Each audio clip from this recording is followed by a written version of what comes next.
Oh, I feel better already. Yeah, I'm on the same boat as Lizard and Danog. I think you have really strong lanes for TSpirit to play with. They almost have the same playstyle. You can kind of launch this Monkey King off to a faster start. For one move, I mean, it's more play. Night Stalker offlane has a little bit more to give you.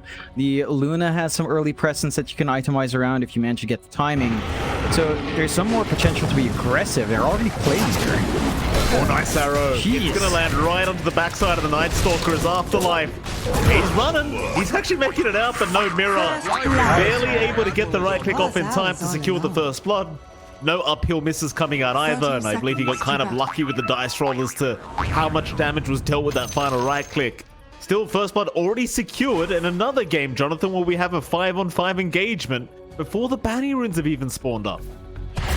They just run down mid. If they find a punishment, they could poke here, but it doesn't have the leap, so maybe a little bit more. No levels committed yet from Pantomime. Does go for the impetus now.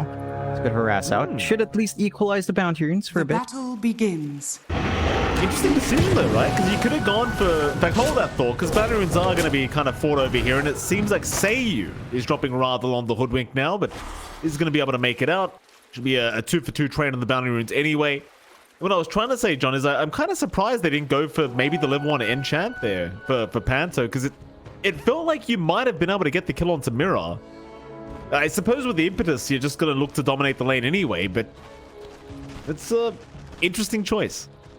Yeah, I think it's down to what you want in this lane as well, down bot, right? Like, you pick the Enchantress to block off the boars, so you know the Beastmaster is going to go for the Axis, and you want to have more presence against that, which the Attendance or the Impetus allows you to have. If you go for Enchant level 1 here, yeah, you can still go for slow plays, try to chase down, but it drags your Luna away from the farm. You just want her to focus in, build up in that lane. You got that early start into the madness, and just going to go on. So Impetus does feel like a good call. I think Enchant, the aggression is nice, but it doesn't tie into what you want to do with Luna, right? Like, in the long term of the lane phase, for the first 5 minutes, that level 1 enchant's really not going to do much, and both sides are blocking off the large camp anyway. You are seeing Pantomime trade quite nicely. Arrow, gonna connect. Mirror, he's manning up. Panto doesn't have a Fairy Fire here, John. He might just drop, though he tries to... No, he's not gonna make it. I take Battle for supports. Sometimes they just decide to not back off, and... Well, Mirror, he knew he had a Fairy Fire, and the Ench didn't. And he got good timing on the use of his salve as well. As he was getting the kill, pops the salve. A great start already for TSpirit down bot. Up top, a little bit of a back and forth. Saw you kind of playing tag, at least sniping out Mapashka's courier. But you're still kind of having that start on the Monkey King that you'd want. Lane's a bit more shoved in. Afterlife can at least harass out a little bit with a Void. You don't have like a stun setup lane for the Monkey King to just play around, build up Jingu freely outside of his Boundless. So it's not like an overwhelming lane for Yatoro with the Winter Wyvern around. However, every time that Arctic Burn is up, it does hurt Seiyu a lot. Already down to very low HP. At least has the head risk to regen through. I don't think Mapashka minds too much. He's still getting the good zoning he wants and giving Yatoro that smooth start. You want to see the Monkey King. Interesting to see, though, Yatoro is going for the Battle Fury here, Mike. So Power Treads into Battle Fury, kind of wants to keep up with that Luna's farming pace. It certainly feels like a bit of a greedier kind of build to go here, especially with the draft of TSpirit seemingly much more aggressive, but I guess you do want to just kind of keep match with the Luna, make sure she doesn't kind of outscale and outfarm you, and of course Yatoro is going to know a lot better than I do, that's for sure. Of course, how's that mid lane going? Toronto and Millager are going to be going at it here on the Kunkka and the Tiny. So far, favoring Millager on the Tiny, and Toronto going to be slightly behind, but should be able to catch up quite easily. Now, anything to watch out for in this mid lane matchup, John?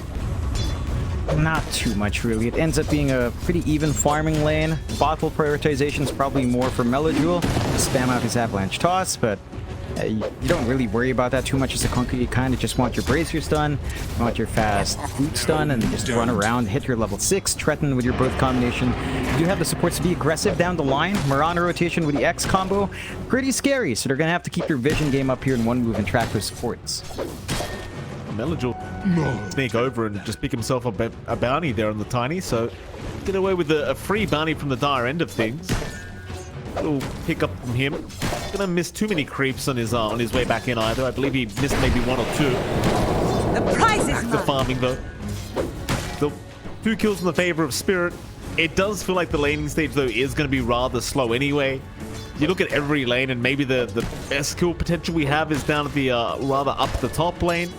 maybe Mirror can, you know, snipe Panto with a nice arrow, and in fact, he might have a chance now, but because you wouldn't have the backup damage anyway from Collapse quite yet. Even with the level 2 Wild Axes, it's just not enough damage. As long as they can get that initial farm and XP up here for the Beastmaster, they'll be more than happy with the way the lane's going. You are up against an Ench anyway, so you're kind of expecting to lose the lane as TeamSpirit here down at the bot side, but I think with the way the lane's going, they should still be pretty happy. We're pretty satisfied. Collapse is still building into the Dominator typing that we saw him hit last time with Lycan. Even without the summon, still pretty good for the Beastmasters to play around with. The Luna's actually not free farming as much as you'd expect. It's still a strong lane for Knight, but it's not looking as strong as Yatoro, as they do find that kill in Sayu. So you're racking up the Monkey King and the CS and the kills, and it's just down to what the Night Stalker lane's like during daytime. It doesn't do much in the first few minutes of the game. First 5 minutes feels really slow for Night Stalker. Even the first nighttime, you can be a bit more aggressive, but you don't necessarily look for those kills. You kind of just want to keep that farm game, hit your 6, and maybe play around when you have a couple of bracers, which is still somewhat of a ways off here. Oh, Maposhka. A bit of a rock in a hard place, but even mid lane, Melajor, he's going to cop the boat to the face. I mean, they'll get Wyvern, but they lost their mid tiny for that. Toronto Tokyo able to secure a solo pick off onto that mid tiny, and that's a really bad sign and a really bad start for the Tiny now. This bot lane, a bit more action to come out. Panto in a bit of trouble, but now Knight has to be careful himself. He does at least find Mirror before he does. Well, he's not actually going to go down. He's going to keep fighting.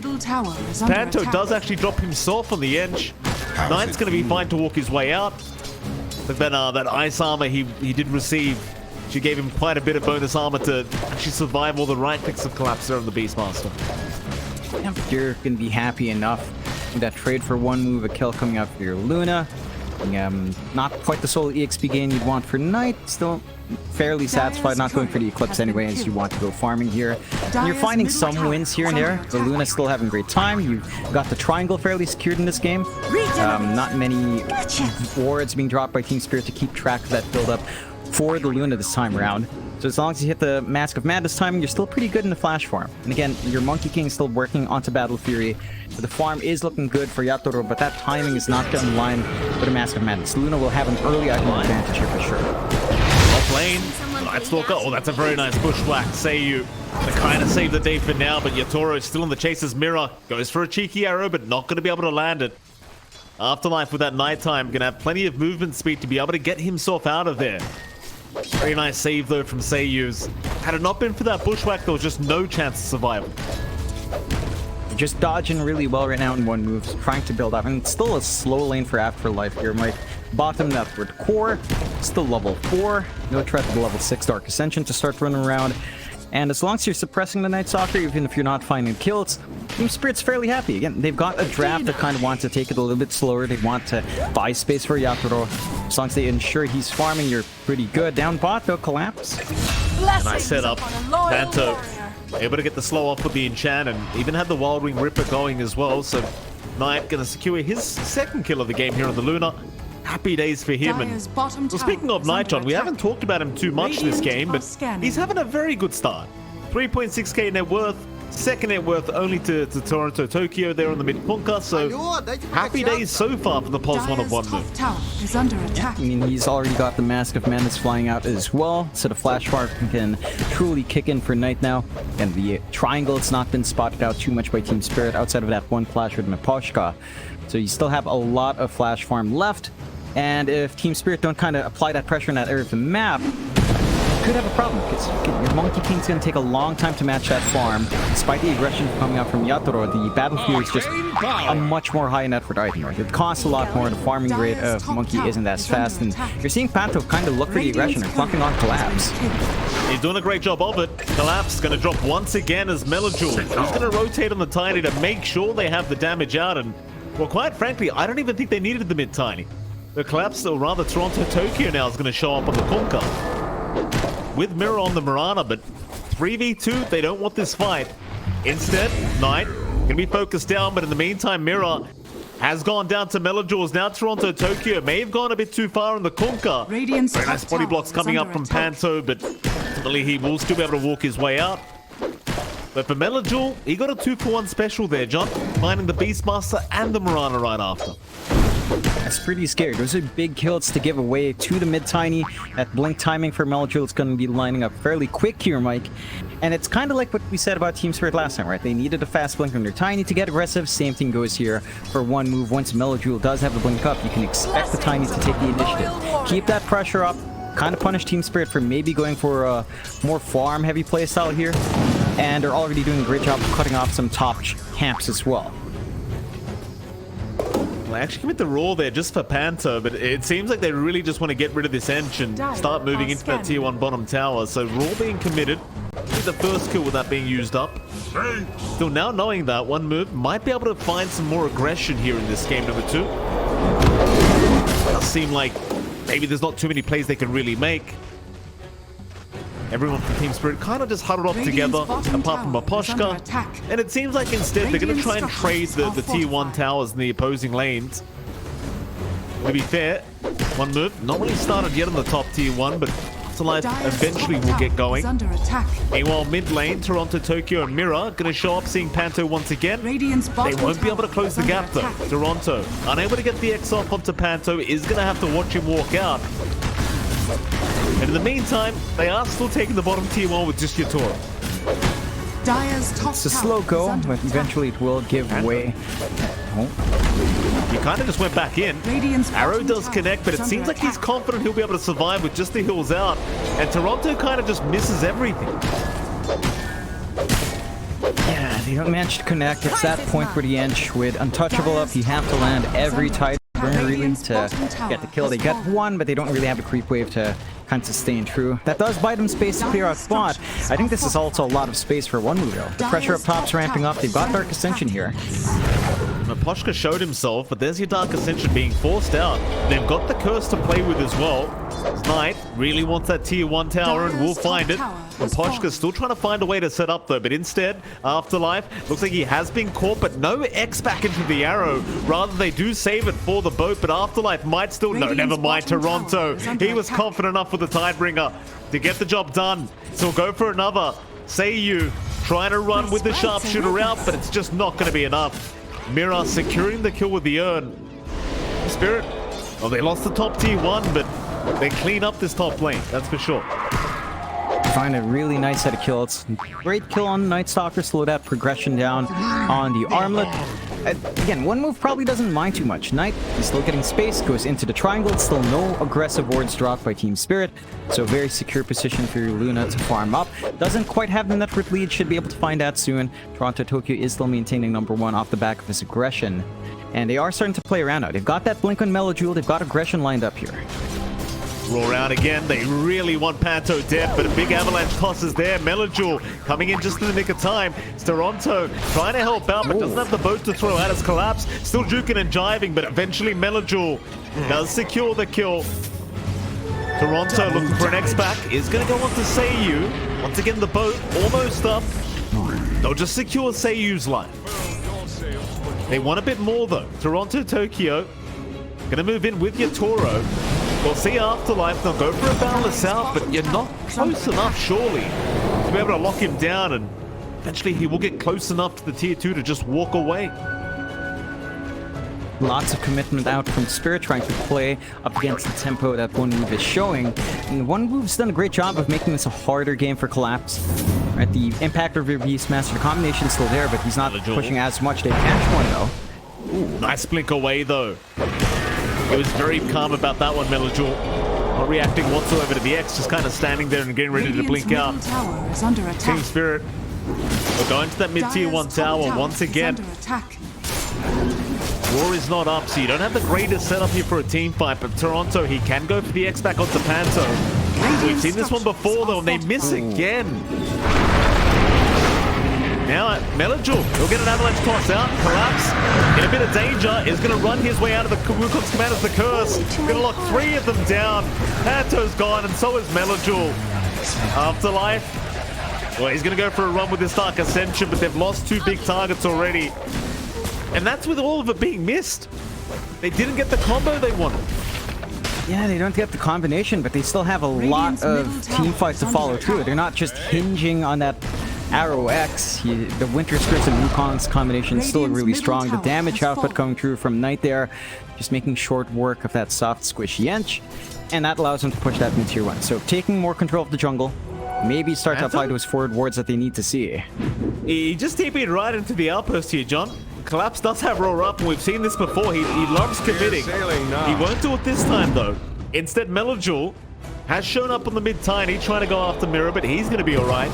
Instead, the target will now be Miposhka. But he's also going to be fine to just fly his way out.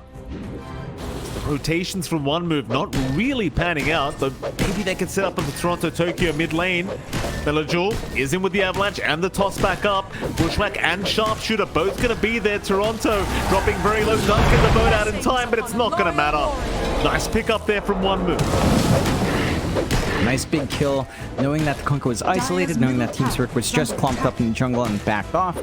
See a big opportunity to at least give themselves a nice kill. I think the side of one move, the concern is still the fact that you don't really have an effort lead with Luna. You catch more here.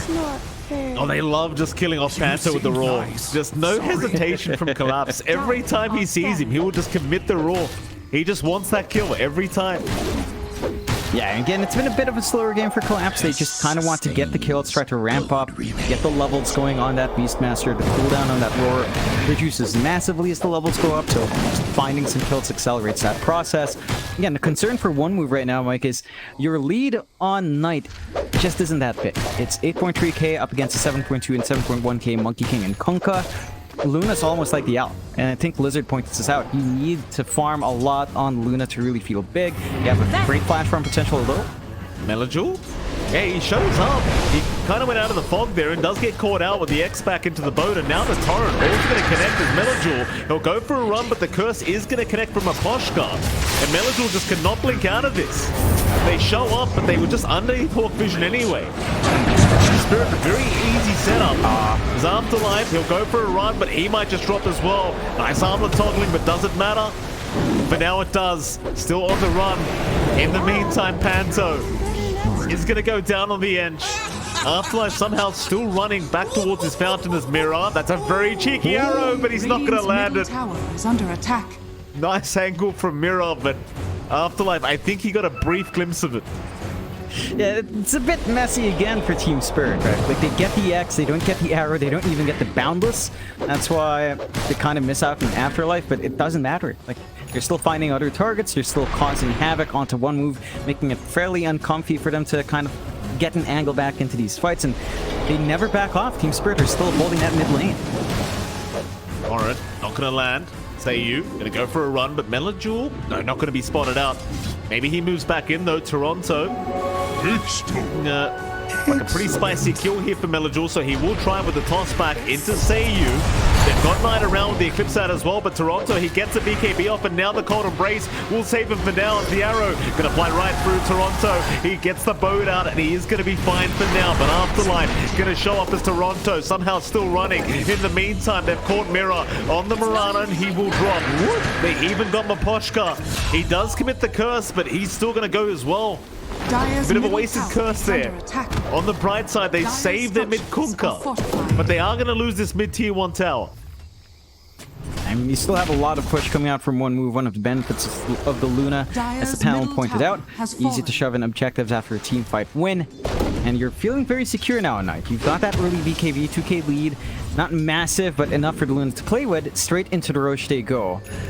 Spirit, they could try to play around the Hawk Vision. They need to find that rush. They can't allow it to go off for free. Wukong's is almost done, or almost off cooldown for Yatoro, but great timings from one move. They're playing around this Night Vision really well. They've got the advantage every time it's nighttime with the Luna, with the Night Stalker. They just can see a lot further and kind of just prevents Spirit from getting their angle. So with the Roche, this should allow them to play a little bit more, but TSpirit, yeah, they're still kind of clumped up and they smoke up here.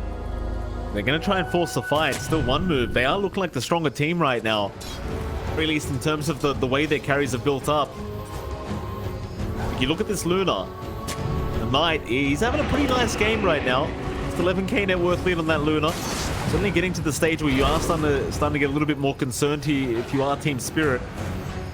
I say that they are smoked up and just rushing towards one move. Nice boundless strike out from Yatoro into an arrow follow-up, but they don't want to fully commit. Yatoro gonna back himself out as now the toss is there. Maposhka gonna be fine. Meanwhile, Toronto Tokyo, he's caught Afterlife on the Night Stalker. They'll bring him back into the boat, into the torrent, and they'll take him down. Yatoro, fourth kill of the game for himself. Melajul will TP out of the Tiny. TSpirit, I mean, even if they look like even if their heroes look a little bit weaker, they're not afraid. They still win out the fight. I mean, one move does mention back off properly. They don't sacrifice the Aegis there, but they're not the ones taking initiative here, Mike. They spotted out the smoke with their ramp ward a while ago, forcing TSpirit to kind of wait out that opportunity for the kills. They still find something for their trouble, and one move is still just kind of playing this farm game. Yeah, you're getting the build up on Luna. Now you're going into the shard. You might be going into that silver edge next for a little bit more damage. You're still not really overwhelming the Monkey King with net worth. And it's still within 1k gold here for Yatoro with a Battle Fury. And he already has this nice little crit stick up, so the damage output's getting up there. Once the BKBs fly in for TSpirit, it feels dicey for one move. Wait up. He does. They're going to try and force a fight now. Collapse going to be scattered out. Melajul kind of just going after the backside, but he cops the raw. On the Tiny, he's unable to get the initiation off, so now he's in big trouble. X-Torrent is there. Even the arrow to connect, but a nice force staff. Gonna buy him a bit of time, but surely not enough. Melajul's gonna drop. Afterlife, he'll keep trying to get this team fight going. The Wyvern is gonna run away and have the Cold Embrace back up and available if he needs it. But he doesn't. Yeah. That's pretty rough. This is your Aegis timing as well as one move. Like, you're running as a unit trying to use this Aegis up, but it's just not happening. Nah, it's really not. I mean, you just don't see the good openings for Knight to walk in, use that BKB. Toronto? They know the Luna is in that tree line. Arrow will connect, locking him down, but they don't have the follow-up yet. It's been very annoying from the low grounders. Now the Hawk Vision going to make this team fight a lot easier for Spirit. And with Yatoro, well, he's not even moving his way in. It's just a 4v2 situation, or rather 4v3 is the arrow once again. Gonna miss, but 9. He's in such big trouble. Eventually, he will lose the Aegis. On the brighter side, they found Mirror. On the Mirana as Toronto, he'll just BKB TP out. Radiant's middle tower. Meanwhile, this Night Stalker, bot lane is going down. The Melajul does get Maposhka, but Afterlife's gonna die to Yatoro. That's your best. Yeah, it's pretty fragmented. Very, very fragmented from almost both sides. Like, you're not connecting the way you'd want to on TSpirit, but it feels a lot harder for one move with how their team fight's going. They are locking in Yatoro. He does not have a BKB, so he's fairly easy to chase. He's still a mobile monkey. I've managed to bail out, and now Toronto Tokyo's here. No Aegis. You don't have an Aegis this time, Knight. You don't have that Aegis. He's going to BKB up, and the Eclipse is going to come out. In fact, Toronto, he's the one that made a mistake here as he tries to run with the Essence Ring being popped, but surely there's no way out. Moonlight Shadow pop, but it's not going to be enough. He does drop. TSpirit, though, still rushing towards Knight, who does go back to farm, but collapses right behind him. Raw connects. Do they have the damage? Nice force staff away. Knight still running, but Yatoro right behind him to take him out. They even found the Ench. That was a very greedy spot to farm in from Knight. Right after you saw TSpirit, and well, he gets a great kill on Toronto, but gets punished immediately. And that equalizes it for TSpirit. They come out on top, even though they sacrificed their Kunkka. Big target to take with that Luna. Now number 2 in net worth. You don't really have a gold advantage at all. I mean, overall net worth for TSpirit's 5k up, but you are always banking on Luna. Again, kind of like the Alchemist in game 1, to at least maintain 4k above.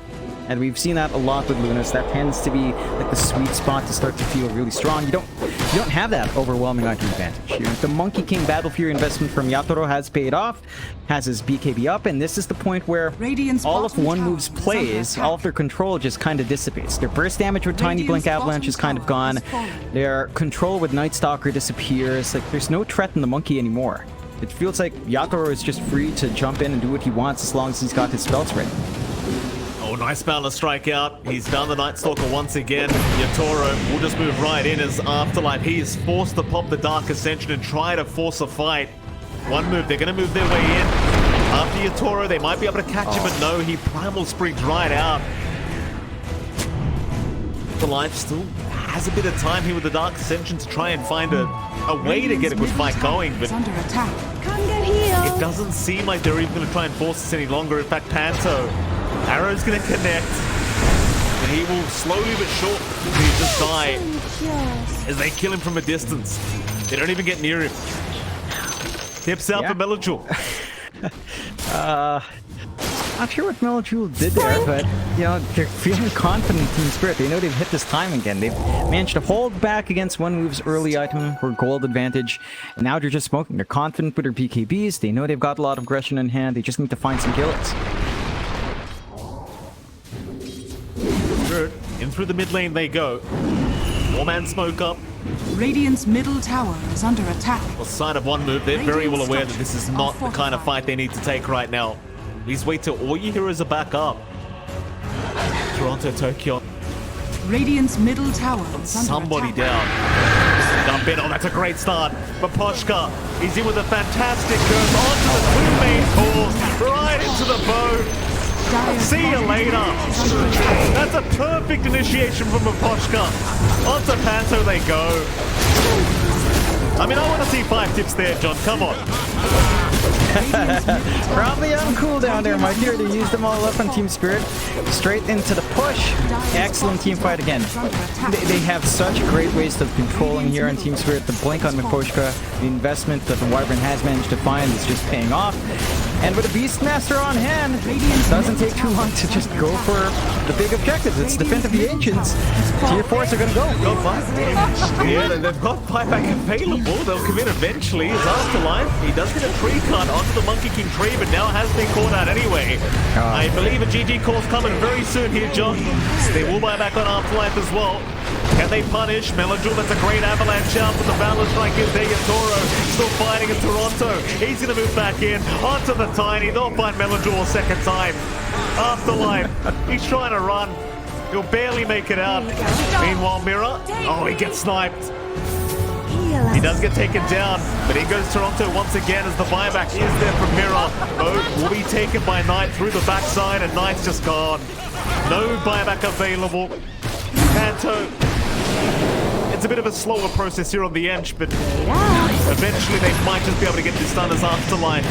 Save your buddy Syndrome kicking in here as he tries to keep the fight going, but it is just going to drop, and the GG call, it does come out from One Move. Another one-sided affair here from TSpirit, and they continue just going on undefeated. Just there's no contest here for the TI 10 channel.